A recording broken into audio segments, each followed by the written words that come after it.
Avant d'aller à La Paz, on s'est rendu à la plus vieille église de Bolivie, à Curahuara de Carangas. La construction de l'église date de la fin du XVIe siècle et son toit est recouvert de huaya. C'est une paille sauvage qu'on trouve beaucoup sur les maisons ici en Bolivie. Sinon, à part ça, il n'y a pas grand chose à voir dans ce petit village et on est resté une seule journée.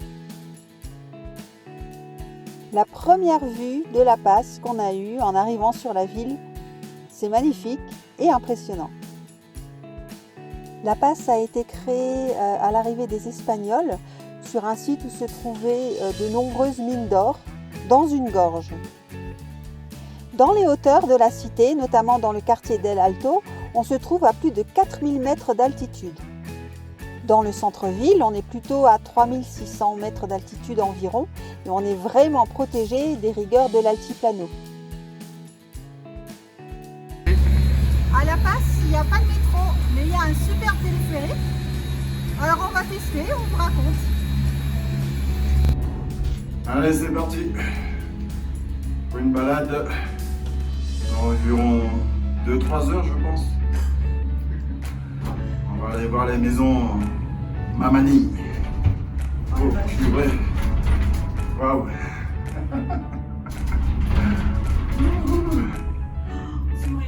Je la fais pas longue, hein. Putain, j'ai envie de faire des jours. On a fait tout le tour de la ville en téléphérique, c'est super bien fait, il y a plusieurs lignes différentes, tous les quartiers sont reliés, ou quasiment, et c'est vraiment une belle alternative et il y a beaucoup moins d'embouteillage du coup au centre-ville.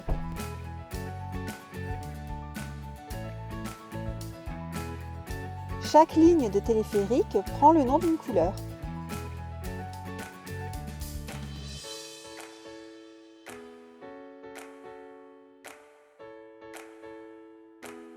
Donc là, par exemple, on a les terminaux de la ligne orange et de la ligne rouge.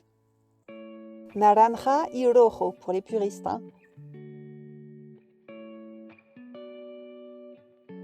C'est parfois assez périlleux d'habiter juste sur la ligne du téléphérique.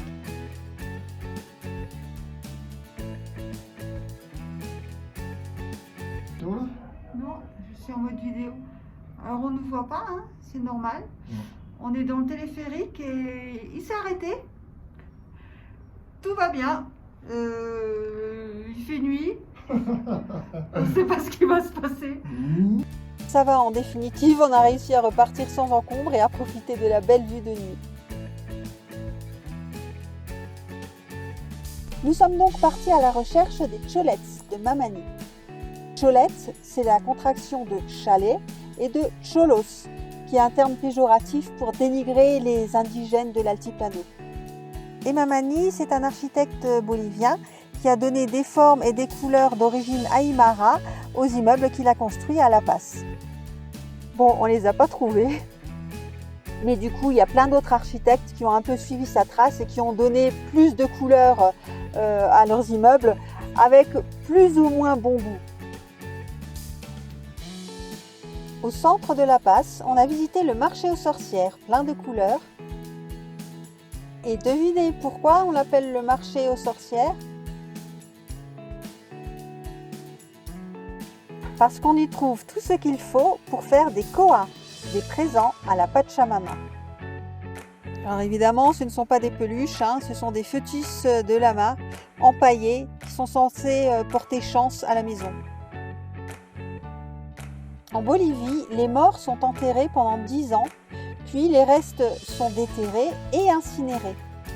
On survole là le cimetière général dans lequel sont conservées les cendres.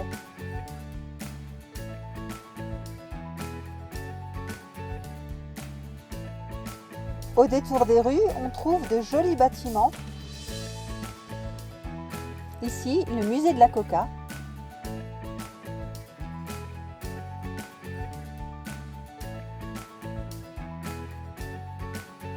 Et de belles expressions d'artistes.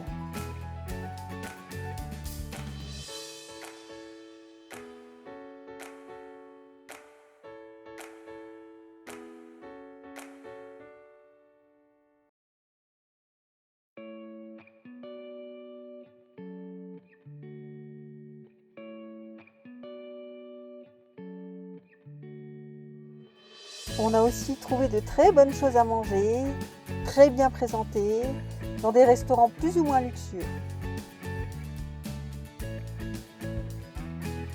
Voilà mon petit repas du jour, enfin mon dîner. Que des trucs typiques.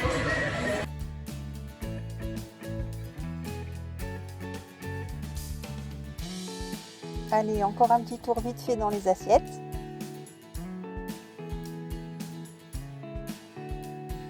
Le tout sur une petite musique française. Malheureusement, au moment de quitter la passe, il a bien fallu se rendre à l'évidence. Les pentes étaient trop raides, le Tikaz n'arrivait plus à avancer.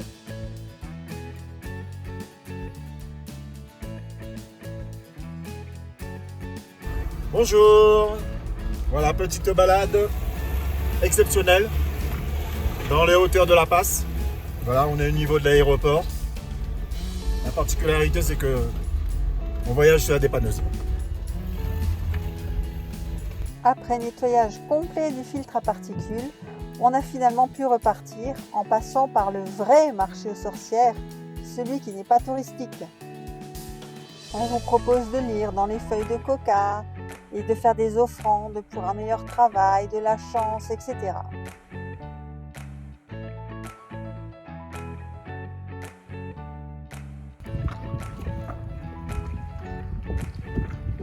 On a pris la barge pour traverser le lac Titicaca. Il faut qu'on se rende en face pour aller à Copacabana. Voilà, on dégage la barge du bord et on va traverser.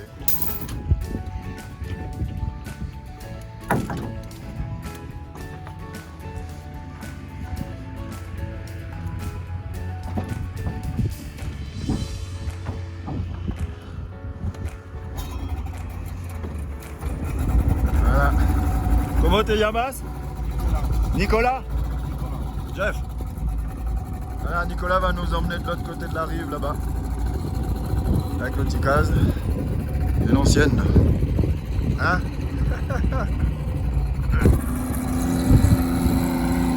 Nicolas, ¿cuántos minutos atravesar la Titicaca? 15 minutos. 15 minutos? Ah, muchas gracias.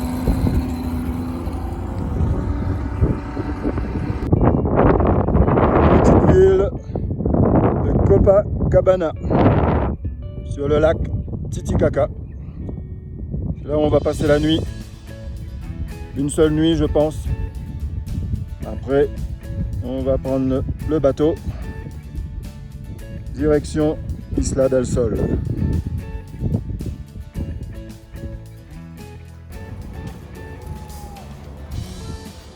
On est dans le port de Copacabana.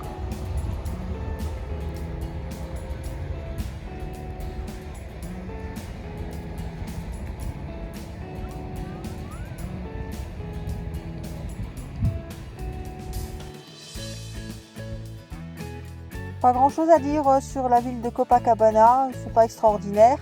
Juste le temps de prendre un petit maté et on embarque pour Isla del Sol sur le lac Titicaca.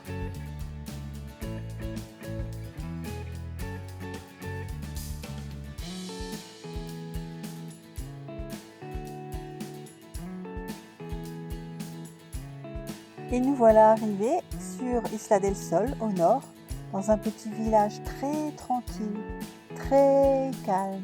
Il n'y a rien à faire. Nous voilà enfin arrivés à notre logement sur le lac Titicaca. Nous avons fait une traversée d'1h40 en bateau. On a pris notre chambre. Voilà. Sur le lac Titicaca. En Bolivie. On est donc allé se promener un petit peu pour voir le plus haut lac du monde. Quelques chiffres parce que je sais que vous aimez bien et moi aussi.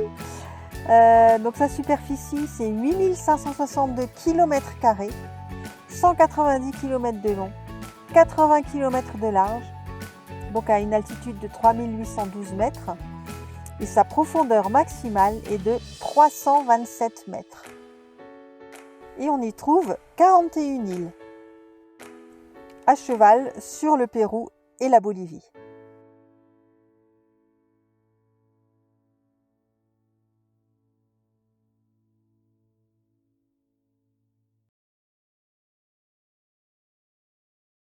Et en revenant, on a aussi trouvé une super manière de s'occuper.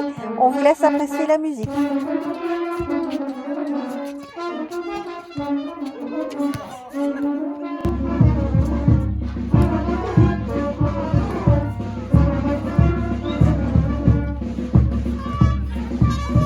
Voilà, c'est tout pour aujourd'hui. Notre prochaine vidéo, ce sera au Pérou. Au revoir. À bientôt!